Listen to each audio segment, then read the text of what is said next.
Monsieur Ibrahim Gado, bonsoir. Vous êtes candidat à l'élection présidentielle du 27 décembre 2020. Comment envisagez-vous la gouvernance démocratique au Niger si vous êtes élu? Merci. Bonsoir. Donc, merci. Nous, au CRP de Soulou, nous pensons qu'il faut forcément changer la manière de gouverner. C'est pour cela que nous avons proposé un programme de société qui prend en compte les aspirations légitimes de la population nigérienne, que nous avons appelé le programme du président sur les 5 ans à venir, en abrégé 5P5, c'est-à-dire les 5 piliers du programme. Les 5 piliers, je vais rapidement vous donner une idée de ces 5 piliers. Donc, le premier pilier, c'est promouvoir une société équitable, axée sur l'éducation, la santé et l'hydraulique. Le deuxième pilier, c'est éradiquer l'insécurité alimentaire. Le troisième pilier, c'est créer une démocratie forte et participative. Le quatrième pilier, c'est repenser l'aménagement du territoire.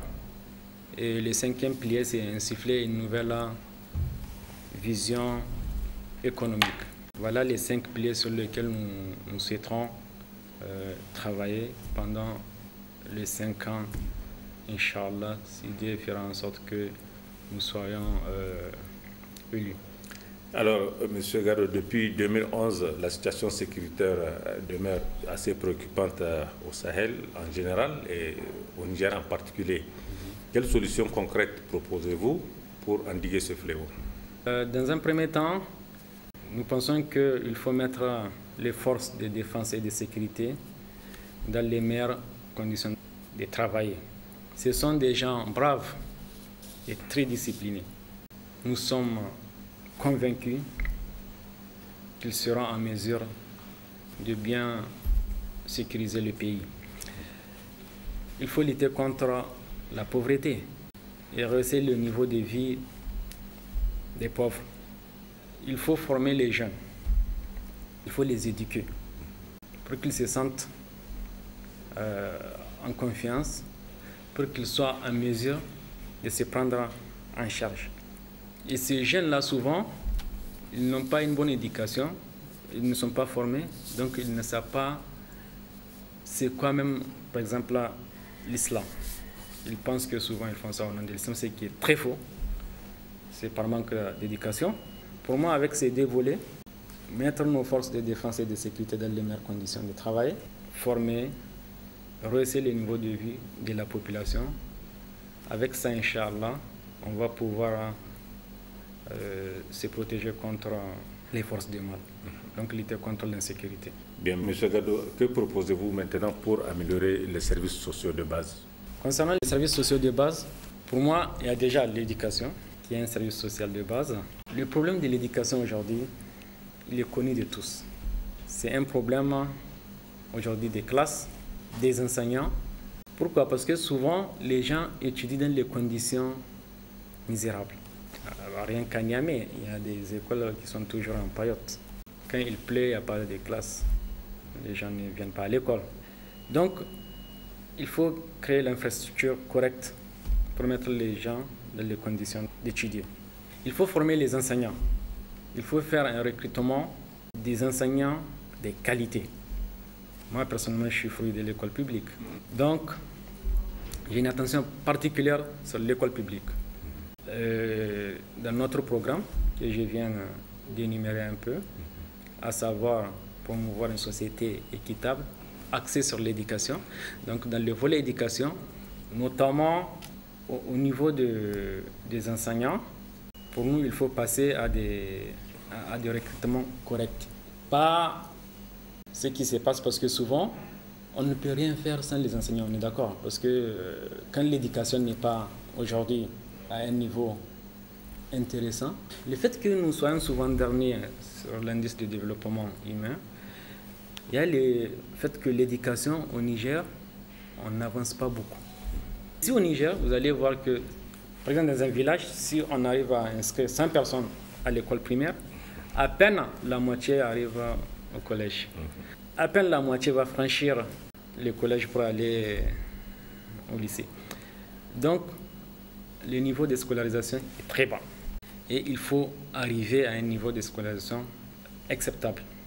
Et pour cela, il faut vraiment donner de l'importance à l'école publique. Parce qu'il y a ceux qui n'ont pas les moyens aussi de s'inscrire dans les écoles privées. Et l'école privée, nous, dans notre programme, on est en train de faire en sorte que, Inch'Allah, que les gens vont quitter l'école privée pour venir dans l'école publique.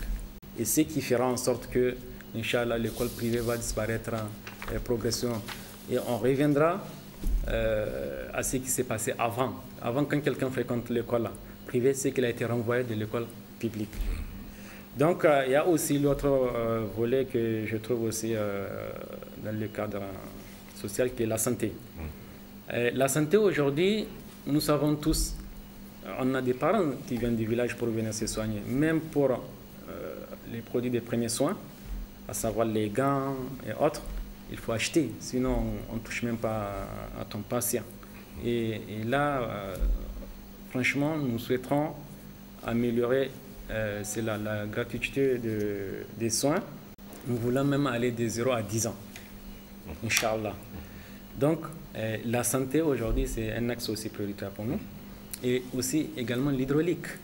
L'hydraulique, parce qu'aujourd'hui, nous avons visité beaucoup de villages. On a vu un village où ils n'ont même pas de l'eau, pas l'eau potable, même le puits là, à un certain moment de la journée, il s'épuise, il faut attendre minuit pour encore venir puiser de l'eau. Ils n'ont même pas de quoi boire.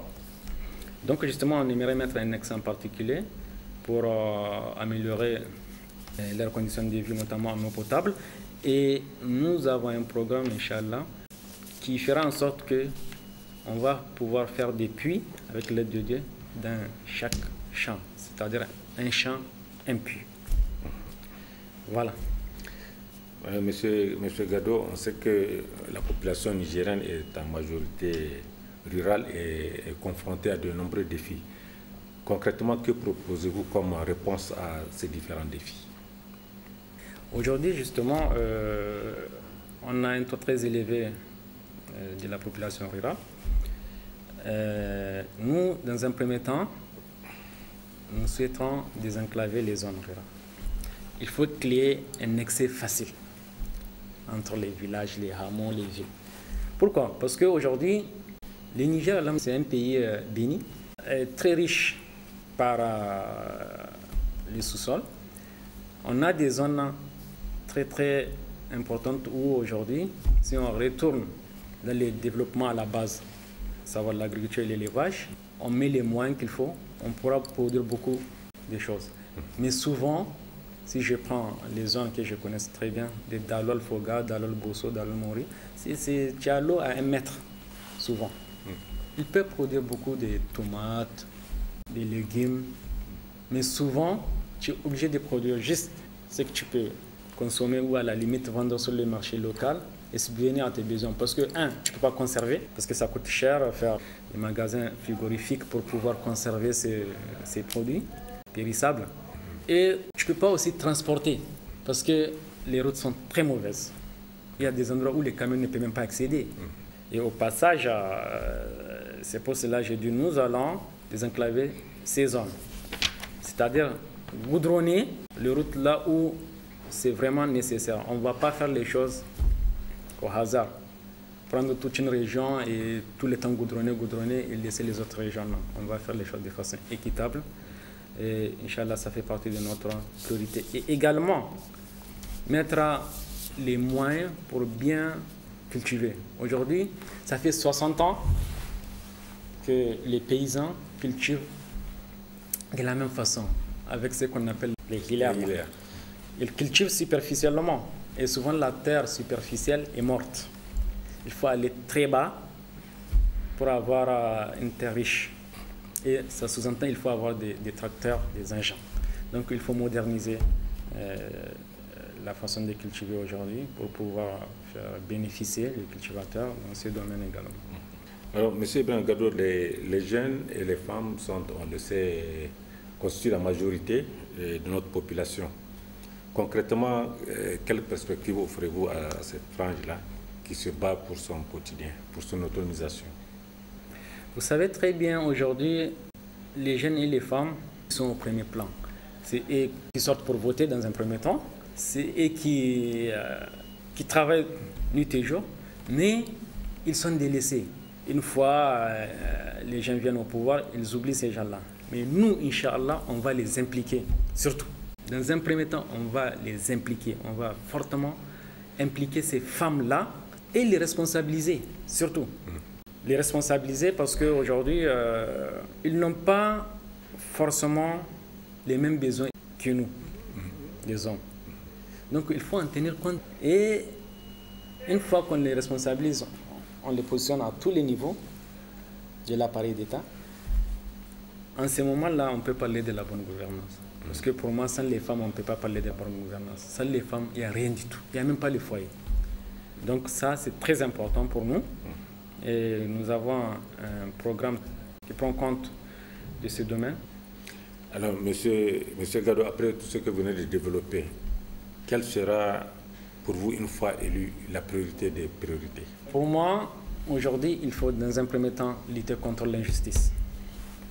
Parce que malheureusement, on est dans un pays où aujourd'hui, il y a un corpuscule d'individus, des Nigériens, qui peuvent se permettre de tout faire, sans pour autant qu'ils soient inquiétés. Tant qu'on ne lutte pas contre l'injustice, on ne peut pas aller en avant. Il y a d'autres catégories de Nigériens qui ne peuvent même pas réclamer leurs droits. Vous savez, il y a un grand écart. C'est ça qui fait révolter les gens. Pour moi, la priorité, c'est d'abord lutter contre l'injustice. Lutter contre la corruption.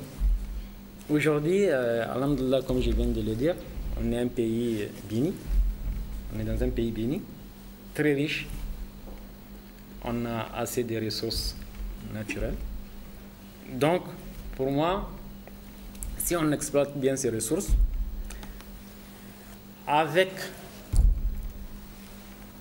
la richesse que nous avons, si on fait une bonne utilisation, une bonne répartition de façon rationnelle, je pense que les pauvres ne doivent pas souffrir.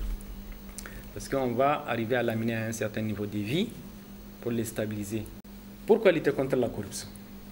Parce qu'il y a les détournements qui font en sorte que il y a un corpuscule de gens qui s'enrichissent au détriment des pauvres. Et ce qui fait qu'aujourd'hui, on n'arrive pas à avancer. Depuis 30 ans, qu'est-ce qui a réellement changé? Tantôt on est dernier, tantôt on est avant-dernier. Mais il faut se poser la question, c'est dit à quoi? Quand même, il y a de quoi se poser la question. Pourquoi on est souvent dernier? C'est forcément lié à la gouvernance. Et on ne peut pas parler de bonne gouvernance sans pour autant lutter contre la corruption. Merci. Merci, monsieur Gado.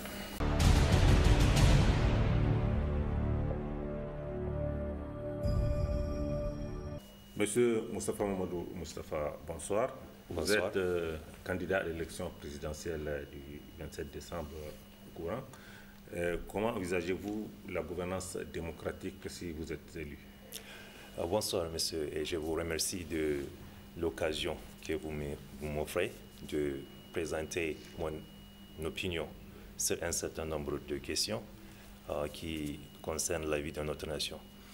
En ce qui concerne la gouvernance démocratique, mon programme, c'est de m'assurer qu'au Niger, il y a une séparation de pouvoir entre les trois branches du gouvernement, à savoir l'exécutif, le législatif et le judiciaire.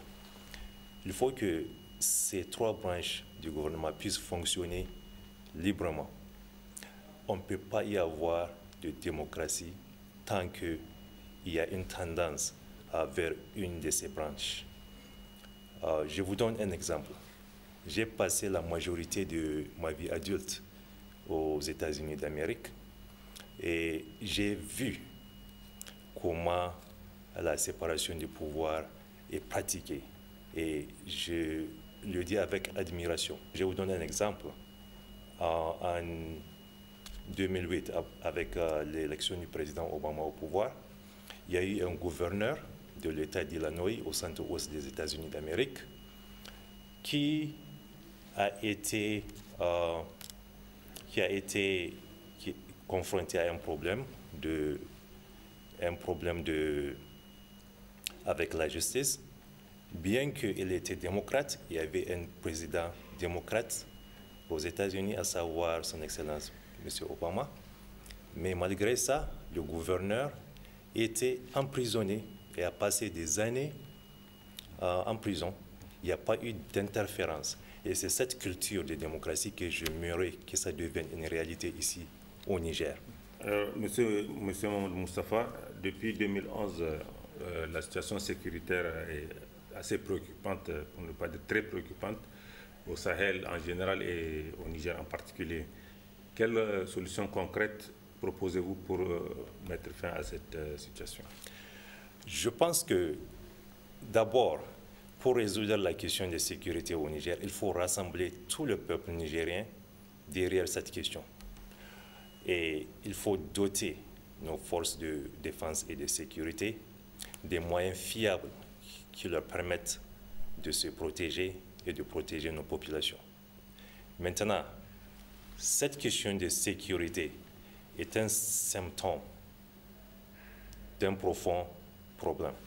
C'est celui du manque d'emploi et de l'insécurité sociale que nos populations sont confrontées. Donc, pour résoudre ces problèmes, concrètement, il faut adresser le problème du manque d'emploi au Niger.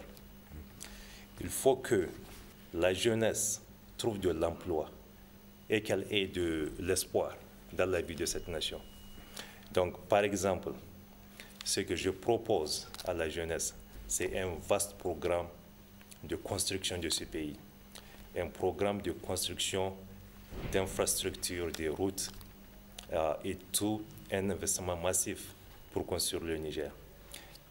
Maintenant, ce problème demande des ressources financières énormes. Comment trouver cet argent? Si je suis élu président de la République du Niger, je vais diminuer le salaire du président de la République, ainsi que les salaires des ministres, les salaires des conseillers, et utiliser cet argent pour bien payer les ouvriers, les manœuvres, la jeunesse, pour construire nos routes et nos infrastructures. Il faut aussi arrêter la corruption au Niger. Parce que si la corruption est devenue permanente, ça crée un manque de revenus dans les caisses de l'État. Donc il faut résoudre le problème de la corruption et utiliser cet argent, comme je l'avais dit tantôt, pour construire le Niger. Alors, cela dit, comment pensez-vous pouvoir améliorer les services sociaux de base?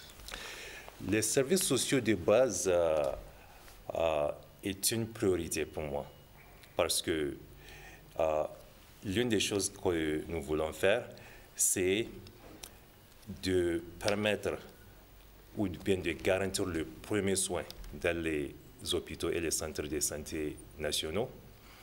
Toute personne malade qui se présente dans les salles d'urgence partout dans le Niger devrait être en mesure de recevoir le premier soin.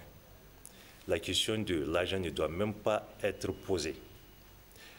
Parce que quand une personne est souffrante, la dernière chose que cette personne voulait entendre, c'est de dire qu'on ne peut pas vous traiter si vous n'avez pas de l'argent.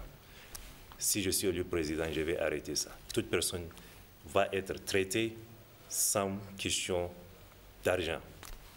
Maintenant, quitte après le premier soin, trouver d'autres solutions pour payer les services dont la personne a reçu. Et un autre domaine social que nous voulons faire, c'est prendre en charge la santé maternelle et infantile. L'État doit garantir cela parce que nous avons besoin des enfants qui sont en bonne santé pour qu'ils puissent grandir, avoir l'éducation dont ils ont besoin. Et un jour, quand ils vont grandir, ils vont travailler, payer les impôts en retour pour donner pour offrir aussi le système de santé aux personnes vieillissantes qui sont à la retraite. Donc c'est comme ça qu'on veut adresser le problème de services sociaux. Il y a aussi la construction des bâtiments sociaux. Donc je vais encourager le gouvernement du Niger, si je suis élu président, à construire des immeubles. Construire les immeubles et permettre aux fonctionnaires et toute personne qui travaille d'habiter ces maisons et sur la base d'un prélèvement sur leur salaire, jusqu'à ce que ces maisons soient payées intégralement. Donc, il n'y a pas beaucoup de personnes au Niger qui ont les moyens de construire une maison en matériaux définitifs. Donc, l'État doit s'investir dans ce domaine et permettre aux fonctionnaires de payer chaque mois, faire un prélèvement sur leur salaire jusqu'à ce qu'ils payent cette maison dans leur vie active. Et aussi, quand on construit des bâtiments, des maisons en matériaux définitifs, ça réduit le problème de manque d'assainissement dans le Niger et ça va permettre aussi de combattre les moustiques qui causent le problème du paludisme. Et donc, en général, ça va permettre aux populations nigériennes d'être en bonne santé. Oui, monsieur Moustapha, notre population est en majorité rurale, comme tout le monde le sait, et elle est confrontée à de nombreux défis. Que proposez-vous concrètement pour faire face à ces différents défis? Tout à fait. Nos populations en majorité au Niger sont rurales. Et la première chose que je vais proposer si je suis élu président, c'est d'octroyer et d'offrir les avantages fiscaux aux sociétés privées, aux entreprises, pour qu'elles puissent s'implanter dans les zones rurales. Parce qu'en faisant cela, ça va réduire les migrations vers les grands centres urbains comme Niamey, Maradi, Zander. Donc nos populations rurales vont rester chez elles parce qu'il y a du travail. Et ça permettra aussi, quand ces industries sont implantées dans les zones rurales, ça va permettre la construction des axes routiers qui vont connecter les zones rurales et les zones urbaines. Ça va aussi permettre l'extension des installations électriques et en eau potable dans les zones rurales. Et ça va aussi permettre la création d'une microéconomie rurale. Donc, en résumé, ces avantages fiscaux que nous allons octroyer aux entreprises privées de s'implanter dans les zones rurales, ça va réellement réduire les migrations et développer une économie rurale. Donc, nos populations rurales pouvaient être à mesure de rester chez elles et trouver de l'emploi, et ça va réduire le gonflement des grands centres urbains. Alors, M. Moustapha, que comptez-vous offrir comme perspective à la jeunesse et à la femme nigérienne qui se battent pour leur autonomisation? Les jeunes du Niger veulent travailler. Seulement, ils n'ont pas eu le leadership qui leur a offert les conditions de travail. Donc, comme je l'avais indiqué au préalable, nous allons mettre le pays sous le chantier.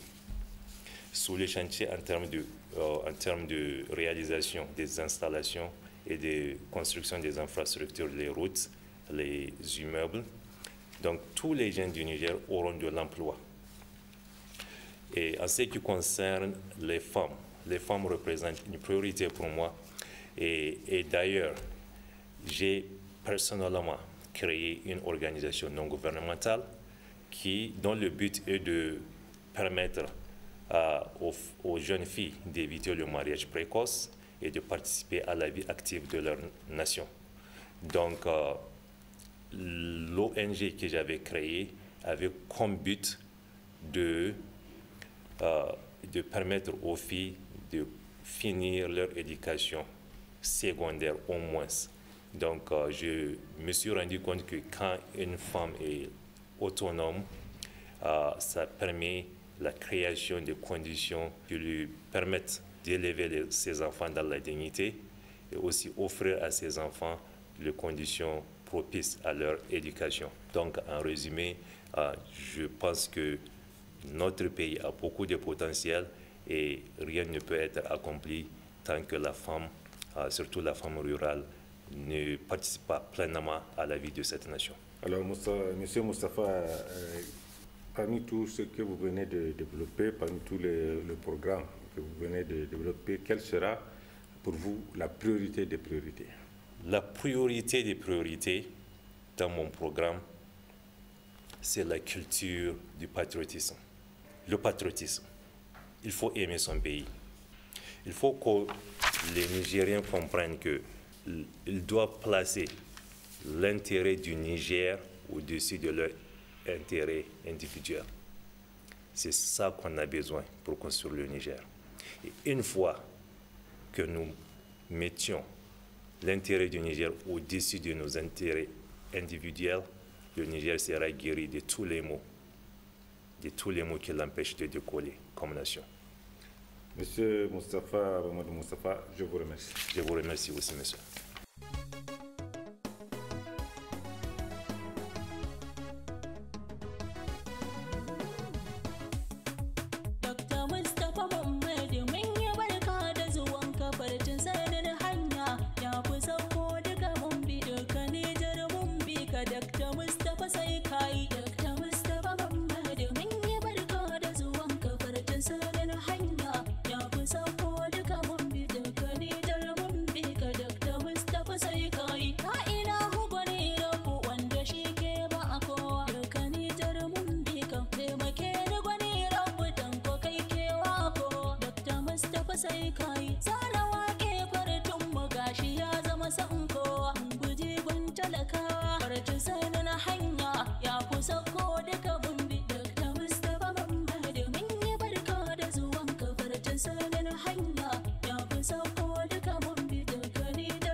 Monsieur Abdelkadri Oumar Alpha, bonsoir.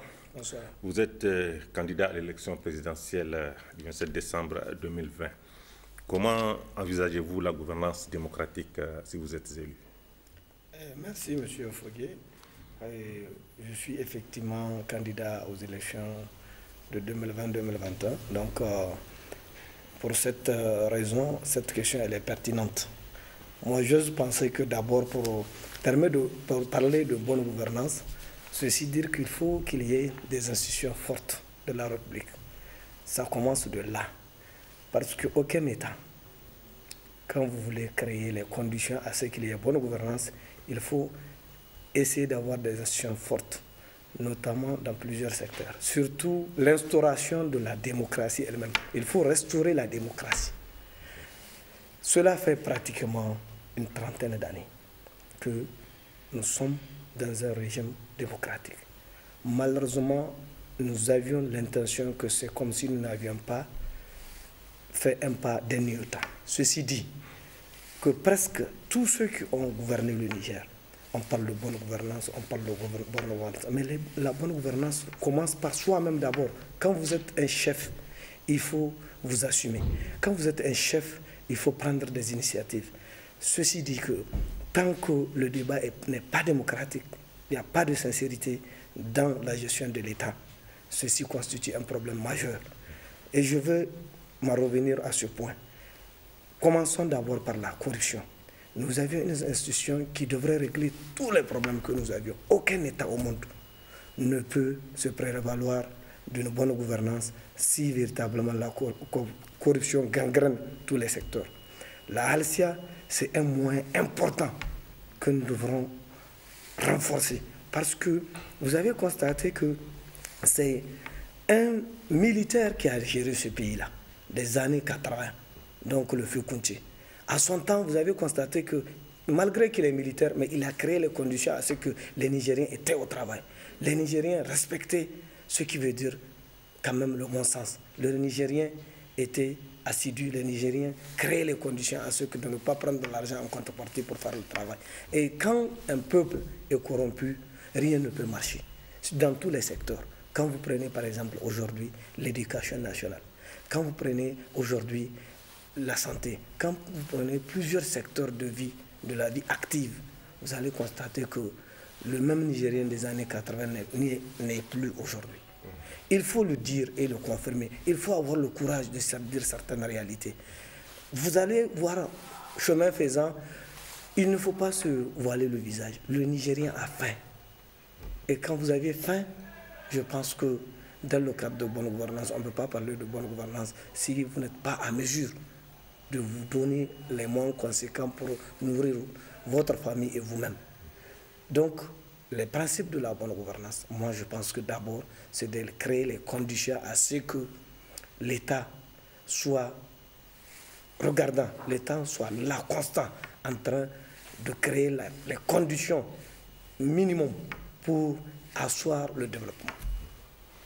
Oui, monsieur Abdelkadri, depuis 2011, on le sait, la situation sécuritaire est assez préoccupante au Sahel en général et chez nous en particulier ici au Niger. Quelles solutions concrètes proposez-vous pour endiguer ce fléau? Mais c'est très simple. Cette histoire de sécurité, on n'en connaît pas. Vous saviez qu'aujourd'hui, le Niger, on peut dire par la grâce d'Allah que le Niger a été épargné. Mais sinon, tout autour de nous, c'est quand même des tensions. Des tensions. Et aujourd'hui, cette insécurité qui est en train d'être grandissante, vous allez le constater que c'est parti de l'éclatement de la Libye. Nous, aujourd'hui, par mon expérience, parce que j'étais membre de la commission d'armes illicites, quand en Libye, là, les choses ont mal commencé, nous avions rapidement saisi les autorités au plus haut niveau, qui nous ont permis d'avoir les moyens de sécuriser nos frontières. Nous n'avions pas de problème au sein de notre Niger, notre cher Niger.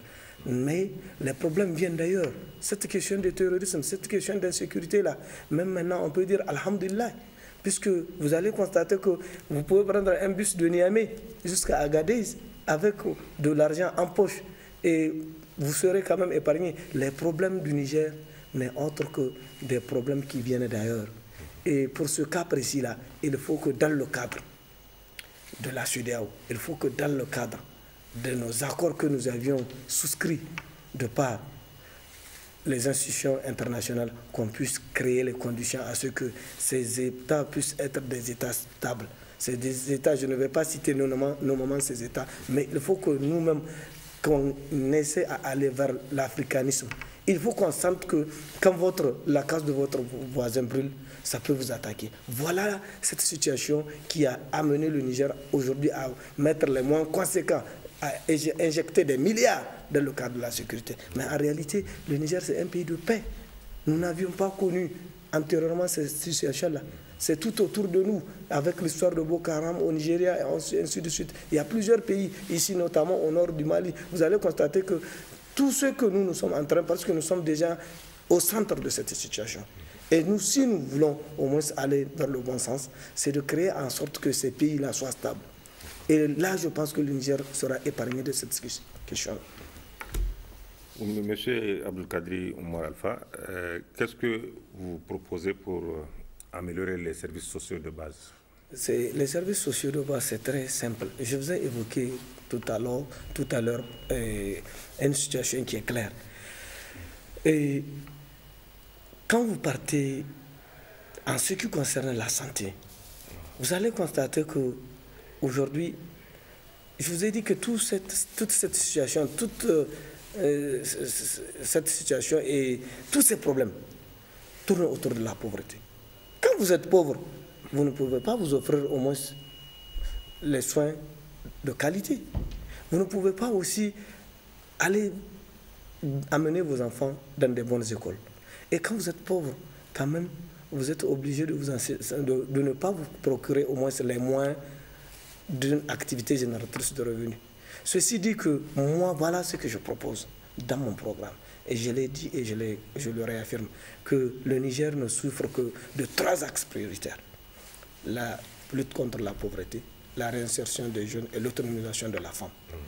Et je pense que nous avions créé les conditions, nous, au niveau de Gaïa-Zabé, nous nous sommes donné une mission, celle de toujours accompagner ces pauvres Nigériens au niveau local avec ce qu'on appelle les appuis au développement local. Il faut aller à des projets de développement. Il faut aller à de sensibilisation afin que les Nigériens comprennent que ce n'est pas seulement en partant à l'école, en ayant un diplôme, qu'on peut être important chez soi. Il faut créer des activités génératrices de revenus. Il faut créer des entreprises. Il faut amener l'ensemble des Nigériens à comprendre que l'État à lui seul ne suffit pas pour quand même arrêter cette situation. Donc, dans ce sens, moi, ce que je préconise, c'est simplement d'abord une première action dans le cadre de la sensibilisation afin que les Nigériens se mettent au travail pour que nous, quand nous serons élus président de la République, nous allons essayer de les accompagner foyer par foyer, individu par individu, créer des associations leur permettant au moins de se libérer plutôt de cette manœuvre de dire qu'il faut que chacun soit un agent de l'État. Il faut qu'on puisse amener le peuple nigérien, même dans les grandes nations, vous prenez en démocratie, aux États-Unis, vous allez voir que l'autosuffisance alimentaire ainsi que la promotion des activités sociales se passe par le comportement libéral de l'entrepreneuriat individuel ou associatif. Alors, monsieur Abdelkadri, on sait que notre population est en majorité rurale et est confrontée à de nombreux défis. Que proposez-vous comme réponse à tous ces défis que traverse Vous savez, par rapport au monde rural, la question est simple. Le monde rural ne connaît pas auparavant l'exode rural ou l'exode urbain. Il faut créer les conditions, comme je disais. C'est des points qui se suivent dans vos questions. Il faut aller vers le développement à la base. C'est si important. Vous prenez par exemple, j'ai fait le Niger pratiquement au plus profond. J'ai été dans un village, c'est pour citer un exemple, on l'appelle Garenkawa. Là où ils ne savent même pas s'ils sont dans le territoire nigérien ou dans le territoire libyen. Ça veut dire qu'il y a un manque d'encadrement. Il y a un manque de volonté manifeste de l'État pour encadrer ces jeunes gens-là ou bien ces personnes au niveau rural. Il faut qu'ils comprennent que l'État nigérien nous appartient. Il faut qu'ils comprennent que aller dans un autre pays chercher de l'argent ne fait pas l'affaire. Il faut créer les conditions à ce que quand vous êtes un nomade ou bien quand vous êtes un sédentaire, que vous créez ce qu'on appelle un développement à la base. Que de concert avec l'État, qu'on puisse voir comment occuper ces gens-là dans leur activité, dans leur projet. Il ne faut pas se substituer. L'erreur fatale que l'État est en train de faire, l'État est en train de se substituer à ces pauvres populations pour déterminer la politique à suivre. Non, le projet doit être un projet majeur. Ça doit être un projet entre ces mêmes personnes-là. Nous ne sommes que des coordonnateurs de projets. Ils doivent faire sortir, élaborer, aller les sensibiliser afin qu'ils produisent eux-mêmes leurs projets de programme, eux-mêmes leurs activités. C'est comme ça qu'on peut réussir. Ces ruraux-là, il faut leur demander dans quel domaine ils peuvent évoluer. Il faut leur demander qu'est-ce qu'ils veulent à la réalité. Vous ne pouvez pas remédier à un problème majeur, aussi crucial, dans une région si vous n'êtes pas à mesure de leur demander ce qu'ils veulent d'abord. Je pense qu'auparavant, il y a eu un président de la République qui a montré ses preuves dans ce pays, je ne vais pas citer son nom, mais je sais que quand même, après 10 ans de gouvernance, on a senti quand même le développement, une renaissance culturelle, une renaissance dans le cadre agricole. On a senti de l'enthousiasme. Les ruraux étaient sentis concernés. Et voilà des cas comme ça qu'il faut faire des projets de développement envers ces populations-là. Vous ne pouvez pas vous-même. Par exemple, il s'agit, je vous donne un exemple. Comment vous pouvez gérer la maison de X ou de Y? Il faut demander à ces personnes-là qu'est-ce qu'ils veulent. Il faut déterminer quels sont les problèmes sociaux de base afin de les accompagner. Les ruraux-là, j'ose espérer qu'ils sont dans une situation où ils ne sont pas écoutés. Ils sont dans une situation, par exemple, je vous prends un exemple. Vous ne pouvez pas moderniser aujourd'hui l'agriculture sans passer par ces agriculteurs. Il faut leur demander ce qu'ils veulent. Il faut aller à la base, savoir quels sont les projets qui les concernent, quels sont les projets qui peuvent au moins faire en sorte de rayonner leur zone. Nous sommes déjà dans un pays qui prône la décentralisation. Il faut aller à la base, demander quand même la priorité des priorités, c'est-à-dire l'intention d'agir. Aujourd'hui, c'est face à cette situation-là que nous avions compris qu'au Niger, il ne faut pas faire cette politique rétrograde de dire que penser à la place de quelqu'un. Il faut toujours associer ces ruraux afin de trouver une solution commune. Alors, M. Abdelkadir, vous l'avez un peu évoqué, mais les jeunes et les femmes, on le sait, constituent la majorité de notre population. Concrètement, qu'est-ce que vous comptez offrir comme perspective à ces franges? C'est très simple, je vous l'ai dit. Aujourd'hui, nous sommes certains que la jeunesse... Comment parvenir à l'autonomisation de la femme? Cette autonomisation de la femme va s'inscrire dans le sens de les responsabiliser, comme je vous ai dit. Les femmes, elles sont au moins majoritaires maintenant. Ici, dans le dernier recensement, si je ne me trompe pas, elles sont plus nombreuses, cette franche population. Je pense qu'elles sont en marge de l'évolution de développement au Niger. Vous allez constater, chaque fois, elles font des cris de cœur, nous voulons notre pourcentage. Non, elles doivent être au centre du développement. Dès lors que dans une population, c'est la majorité qui l'emporte, il faut créer les conditions à ce que ces mêmes femmes-là créent leurs propres activités. Demander à ce que ces femmes-là, qu'elles ne demandent même pas un quota, qu'elles se sentent intéressées, qu'elles se sentent engagées d'abord dans le combat. Maintenant, le combat nigérien, il est un combat de femmes. Dans le cadre du développement, dans le cadre de la sécurité, dans le cadre de la lutte contre la corruption, aujourd'hui, vous allez voir que les femmes sont en marge. Elles sont en second rang. Il faut que nous puissions, en notre qualité de président, si nous sommes élus, de faire comprendre que ces femmes-là, elles sont au centre du développement. Elles doivent créer leurs propres entreprises. Permettez à ces femmes-là de sentir qu'elles sont aussi vecteurs de développement.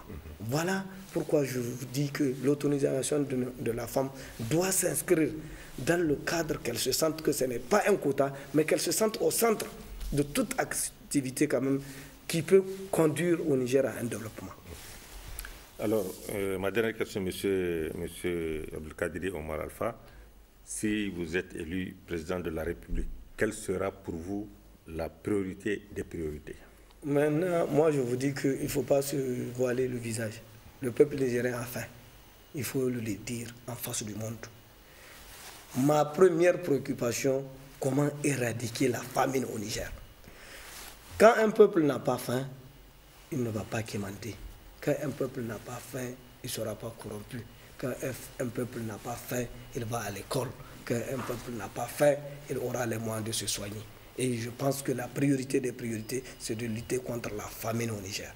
Ce n'est pas moi qui le dis, c'est l'indice du développement humain qui le dit, que les Nigériens vivent à moins d'$1. Et le Niger est un dernier pays, mais bon sang. nous avions toutes les potentialités pour faire renaître ce pays. Souvenez-vous que nous avions le pétrole, nous avions l'uranium, nous avions le manganèse, nous avions comme précisément tout ce qui peut permettre aux grandes nations d'être ici au rang de là où ils sont aujourd'hui.